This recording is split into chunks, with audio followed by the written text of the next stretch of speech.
मित्रांसोबत गोदावरी नदी पात्रात पोहण्यासाठी गेलेल्या 13 वर्षीय विद्यार्थ्याच्या मृत्यूनंतर संबंधित वसतिगृह चालकाच्या विरोधात गुन्हा दाखल करावा या मागणीसाठी ग्रामस्थ आक्रमक झाले असून त्यांनी गंगाखेड पोलीस ठाण्यामध्ये ठिय्या आंदोलन सुरू केले आहे।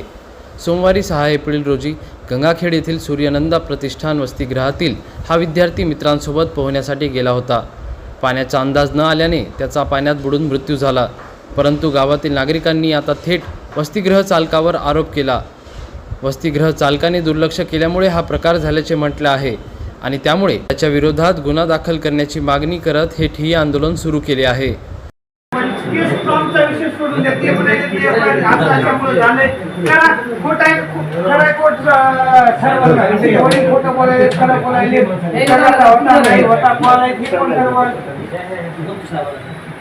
साहेबांना तर काल सांगितलं होतं दाखल करून घ्या म्हणून। 6 दिवस निघाला नाच माझ्या मुलाचा मृत्यू झाला त्या इतके वर्षाचं त्याला जबाबदार आहे की नाही काय म्हणले 3 दिवसाचा सांगितलं होतं मला।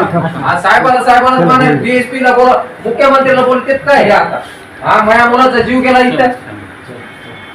थांब बाळू थांब आणि बोलायलो थांब त्याची करायचंय ज्याचं जळालंय त्यालाच कळतंय नाही तर त्याला इथं मला पुढे हजर करू द्या। एक तर दोघे आम्ही जेलला जातो, मी त्याला मागतो मग इथं तुम्हाला करायचं नाही ना काय आज कसं म्हणाला तुम्ही साहेब इथं जीव जळाला तुम्ही नाहीच म्हणाला।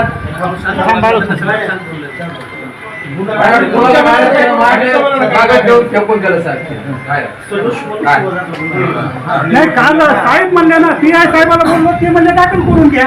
तुम्ही आम्ही साहेबाला बोललो होतो का? साहेबांनी वाचून बघितलं।